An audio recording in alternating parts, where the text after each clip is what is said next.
Should be good to go. It's a gloomy day, so if you hear any pitter-pattering or squawking, that's because of the rainstorm outside. Hey folks, my name is Dennis, and I like beefy men. Well, okay, I like all types of bodies and people, but like, there's something just kind of scrumptious about a big beefy man. Currently, I have two beefy men fighting for my heart. Well, in my mind at least. The indie wrestlers Effie and Warhorse.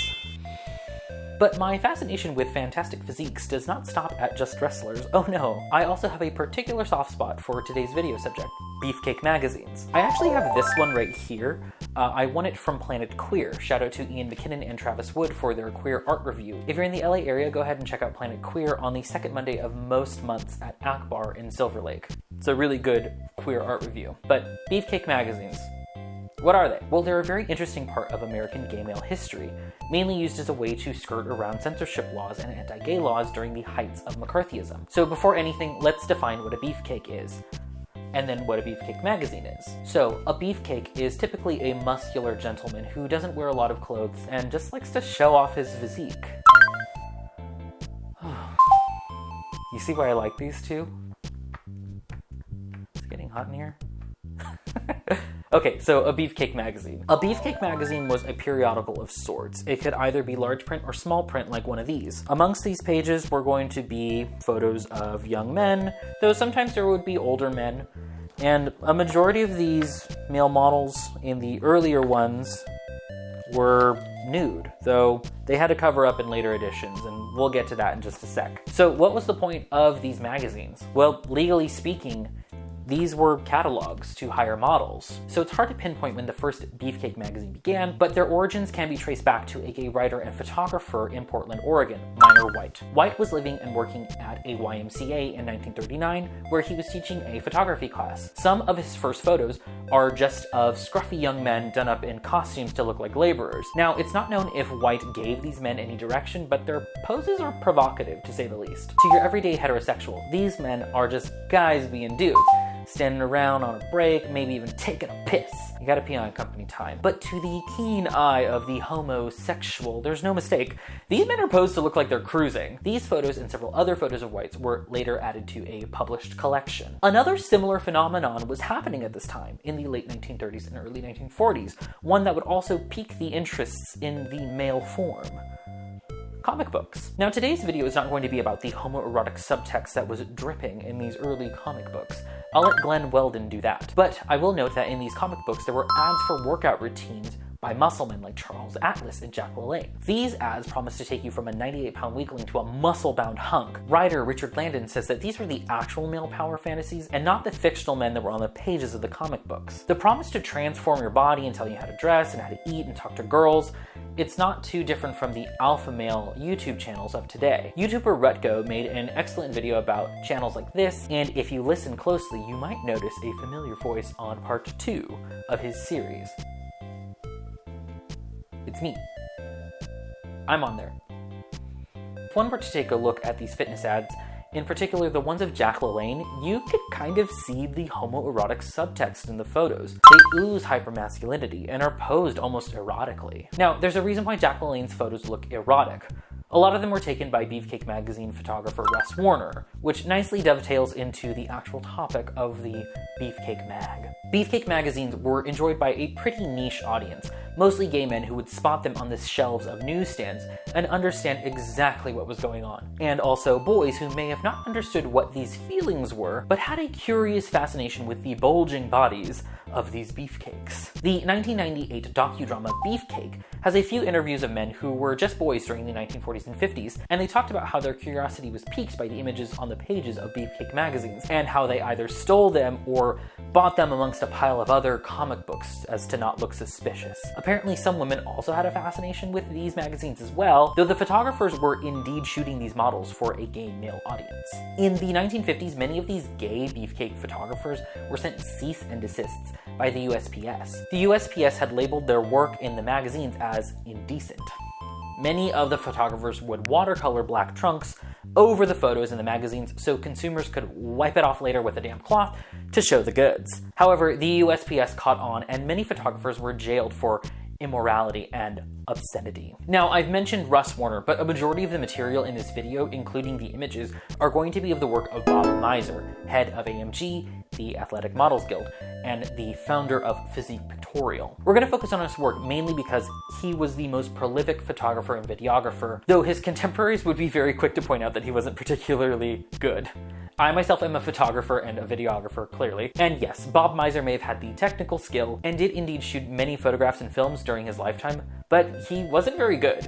His poses, themes, and scenarios were extremely campy though, so there's a certain charm to all of his work. Mizer had the bright idea to skirt these indecency laws by having his mother sew posing trunks for his models and making his magazine a catalog. Artists would purchase the catalog to find models to paint or photograph or star in film. And this kind of worked. There isn't anything illegal about mostly nude men wanting to be hired to star in the pictures. By disguising the magazines as model catalogs and using illustrations from Tom of Finland on the covers, Bob Mizer was able to fly mostly under the radar, because his magazine could be written off as like a comic book or just a catalog or something, though he was arrested along with other photographers at one point or another. Much like the work of photographer Minor White before him, Mizer's magazines looked innocuous on newsstands. Just a silly picture book for kids and weirdos to the average straight man. But to young gay boys, gay men, and even women, the muscle men on these periodicals were no superheroes. So where did these models come from, and how did they get convinced to make what was essentially gay porn? Mizer and many of these photographers would stand in Hollywood handing out their cards to small town boys who just got off the bus looking to make it big in the talkies. You see, the same sort of exploitation of women did happen to men. It was just on a much smaller scale. The whole, hey, doll, you want to be in pictures sort of deal. A lot of this could be seen again in the docudrama Beefcake. Sexual exploitation of these models was also rampant. Now, many of these models were gay or bi, and quite a few of them willingly had sex with folks like Mizer and his friends. But Mizer was arrested and charged with running a prostitution ring. You may notice a little something next to the names and catalog numbers of his models when you flip through a copy of Physique Pictorial. These odd symbols. These were a code, a way of letting potential Johns know how their models behaved. This code included descriptions like glutton, likes to dominate, and petty thief. The LAPD caught on to this code and arrested Mizer and all of his cohorts. I've mentioned it before, but I'd like to reiterate. I believe that sex work is legitimate work and that these workers' rights should be protected. I also believe that sex work needs to be fully consensual, and it's evident to me that Mizer may have coerced some of his models into sex work that they may have not been comfortable doing. Gay history is full of heroes and villains, and as much as we would like it to be clean-cut and full of stories of us being the oppressed, many times we were the oppressors. Just go ahead and ask Hugh Lemmy and Ben Miller, hosts of the Bad Gays podcast. There's also something else to note that's a little interesting about these models. Many of them were straight, and they had no idea that what they were doing was pretty gay. A lot of them were just country boys who were used to skinny dipping and camping with other men.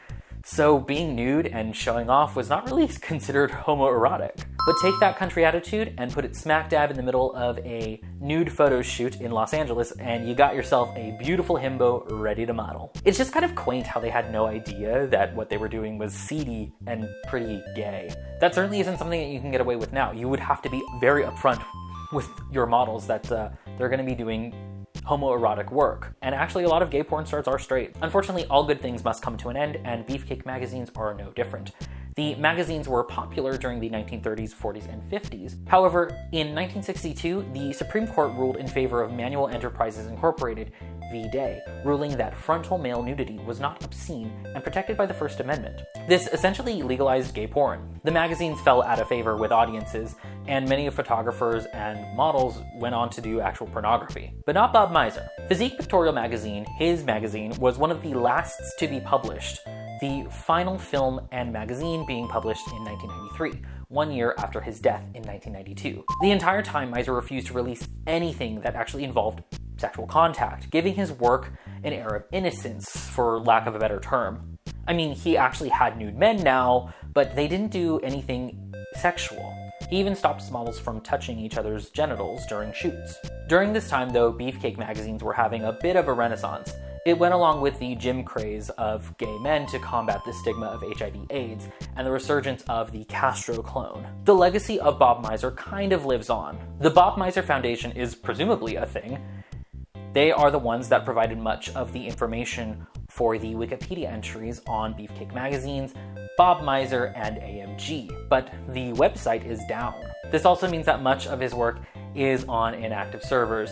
Hopefully the digital copies still exist somewhere on a server and haven't been lost to time, but if you peruse eBay, there are dozens and dozens of entries for old copies of Physique Pictorial. Now, we're living in a time where queer erotic art can be found fairly easily.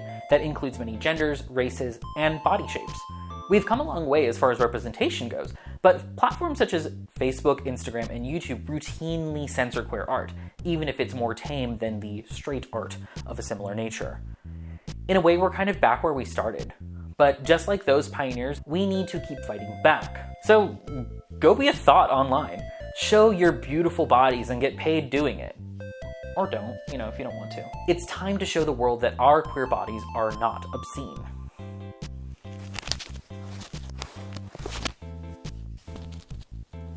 Oh, but not me. I'm too shy. If you haven't heard it yet, go ahead and listen to the bonus episode of Psychic Dolphin Garage that I guested on. It was a lot of fun, and I hope to talk to the whole gang of the Texas Boys sometime soon. And as I mentioned earlier, please go check out Rutgo's video on MRA and Alpha Men type YouTube channels here on YouTube. So that'll do it for me today. And until next time, take care, and goodbye.